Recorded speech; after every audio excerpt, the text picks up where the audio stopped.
2015 poster arts. That's in this town. That's a terrific award, and also for your first major solo exhibit.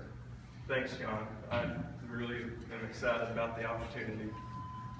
I'd like to start off by asking a question.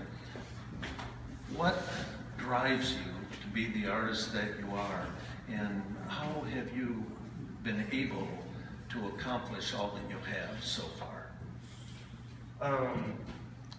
Well, I love to hunt and fish, and Good start. I get an inspiration from being out, from the things that happen when I'm out on the water or in the field. And as far as where I am now in the time frame and all, I got a job working at the fly shop here at Rockport when we moved here, with every intention to be a guide. And I wasn't thinking anything at all about pursuing a career in art. And anyways, that job working at the fly shop, it allowed me to meet the folks in the fly community as well as Rockport. And whenever I started doing some artwork, the first thing I did was a boat sticker for Roy Butler, and Roy, Pete Fisher, his neighbor, saw what I had done and came up to the shop and talked with me, and he actually bought my first membership here to Rockport. So that Herb came into the shop, and that's where I met Herb, and just a lot of things had happened for me pretty much around that, working at the job at the fly shop. Yeah. And I think because when I hear about Rockport, there are several things that come to mind, but two of them are fishing and art. And I love both of those things. so I think that the combination of all those things in this community is why I'm where I am now. Yeah. Luis mentioned that Herb was a mentor of yours.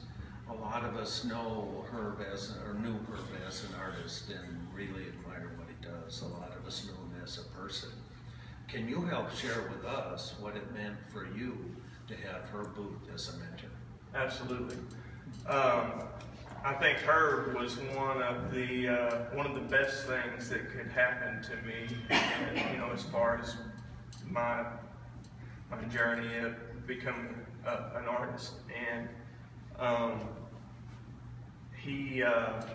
I think he really helped develop my skills as a painter, and he had decades of art experience in the art business that was at my fingertips, and he was very open and very eager to share any of his knowledge with me. So anything that was unclear or questioned, he'd say, yeah, that worked for me, or maybe don't go down that road.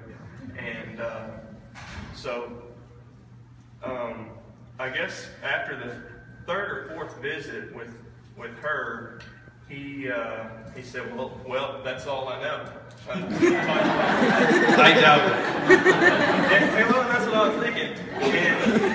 And there wasn't a time in the 3 or 4 years of our relationship that there wasn't a time that we were together that I didn't learn something from him. And I don't know if that was because he didn't realize how much he actually knew, or just my lack of experience in art. Or her being her. Chance, sometimes you use a technique, opaque watercolors, as opposed to transparent watercolors. Could you help all of us understand I'm guessing there's a difference, and if there's a difference, why you choose what you choose? Okay. Herb painted in opaque watercolor. So naturally, he showed me his techniques, and how he used the watercolor. Transparent watercolor, the paint is more see-through and translucent, and you build washes. And opaque, you mix in a gouache that makes some of the lighter colors more opaque, to where you can lay them over the top of darker colors, where normally in transparent you have to kind of block off your lights and not cover them up. As you cover them up, you lose them.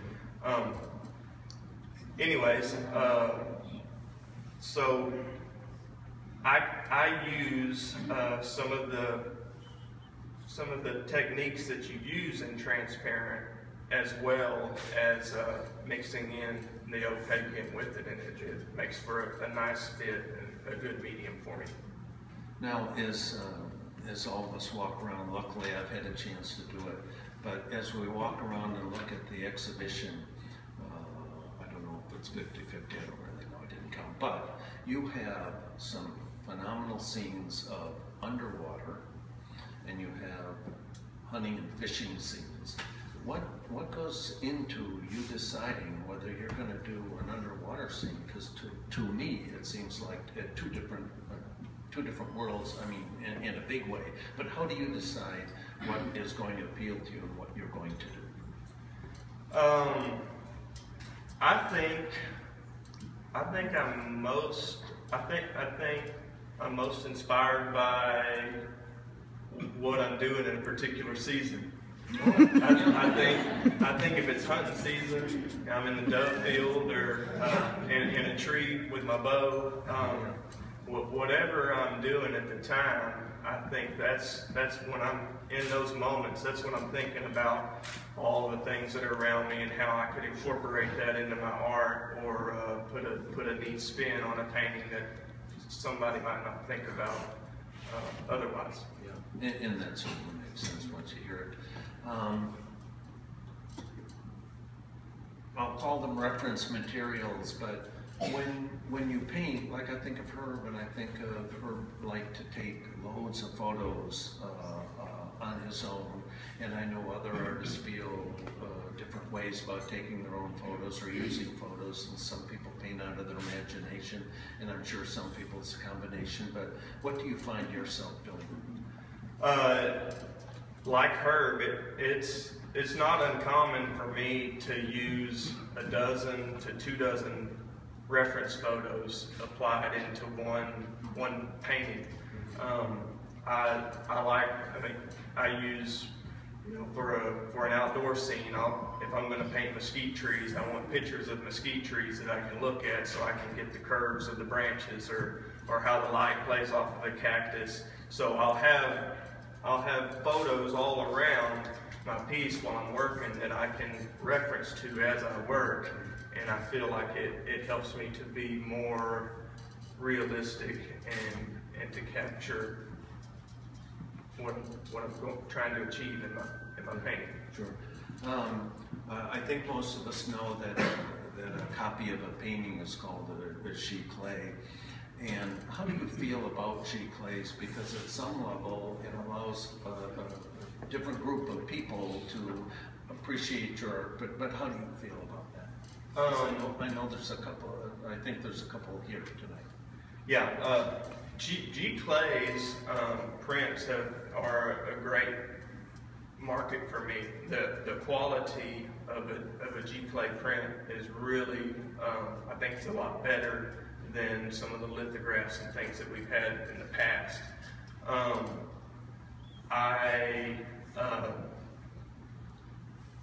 use a guy here in Corpus, and I think that there's actually an art to somebody producing giclée prints, because after going and visiting with my printer, I got to see exactly what all goes into the setup and the proofing and everything that gets done before I sign off on the print being ready for production.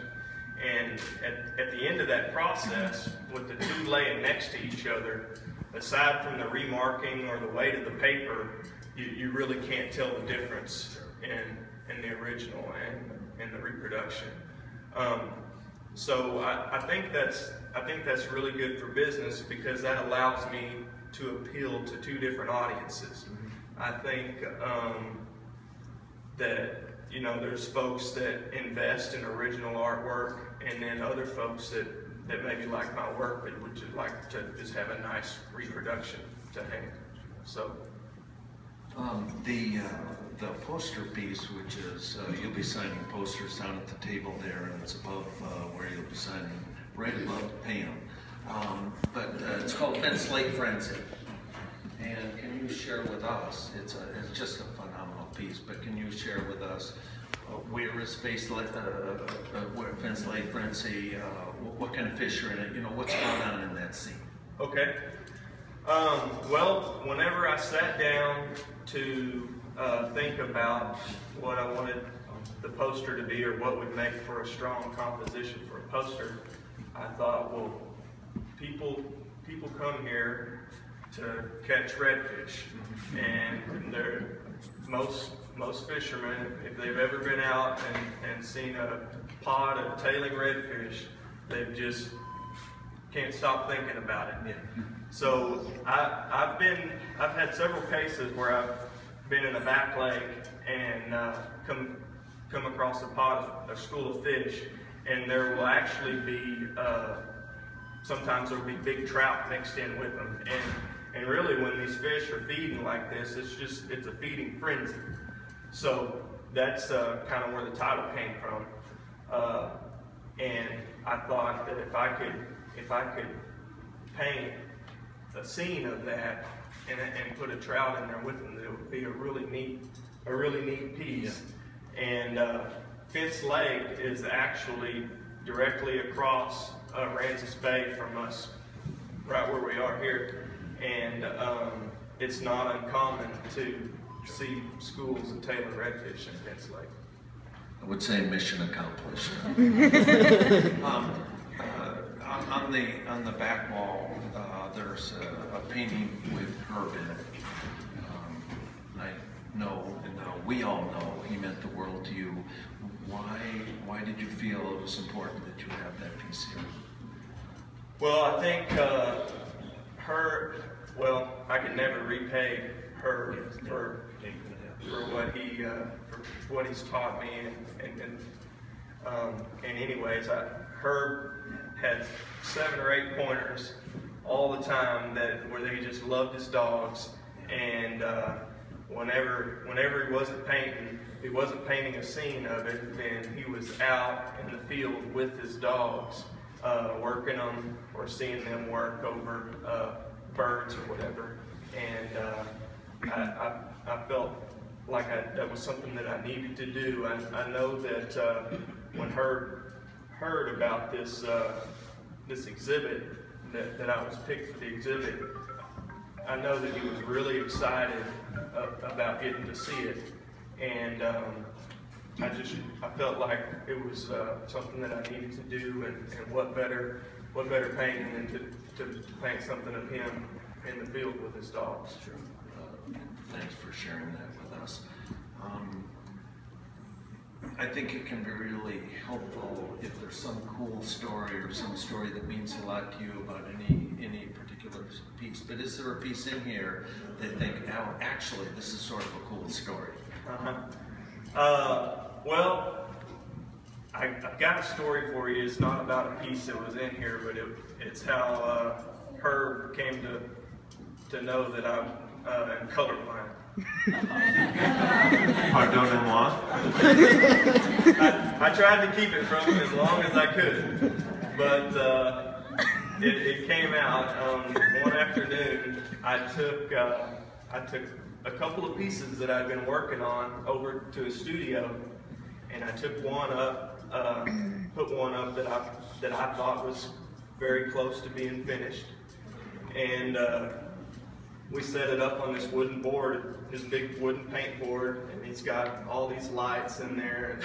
And anyways, he sat back in the chair away from the picture and was kind of looking at it, and he said, I think I probably would have made that tree there a little bit taller and come across the composition, and he said, what you've done there with the shadow on the road and used the cool color and the streaks of the tracks of the sendero, that's a really good move. And then he said, I probably would have made the deer a little bit bigger because people like the subject matter to think they're close. And then he got up and he walked up to it and he looked at it and he said, and your bow hunter is an alien.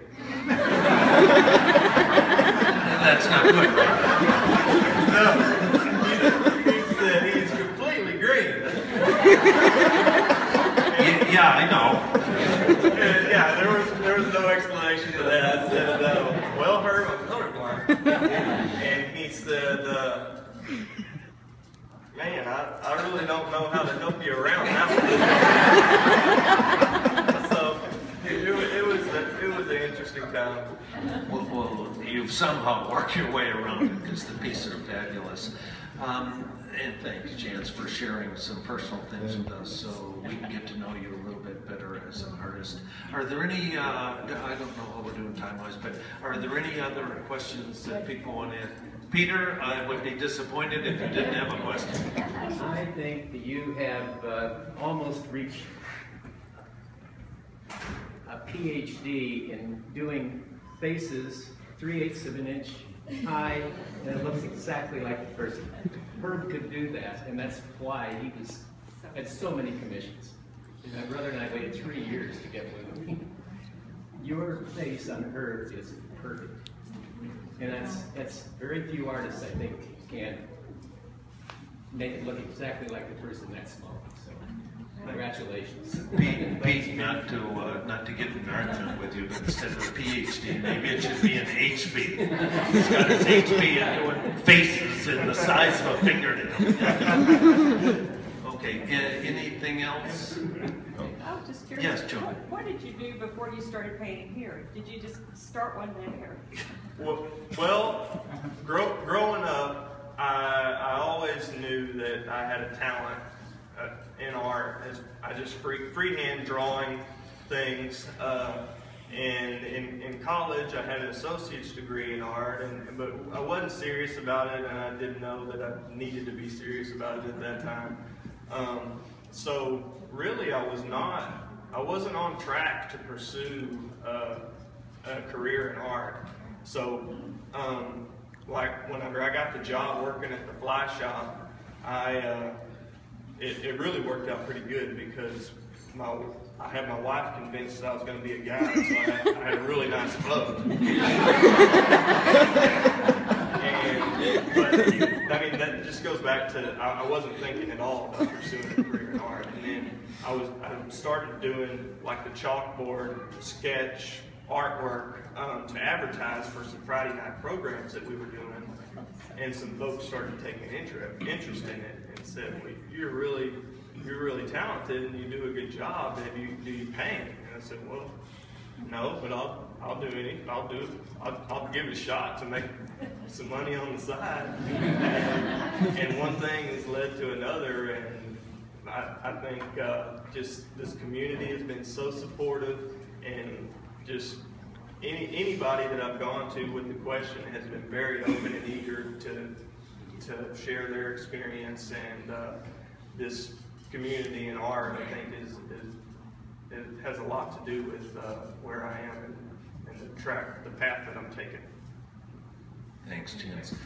John has some things that he'd like to say, but can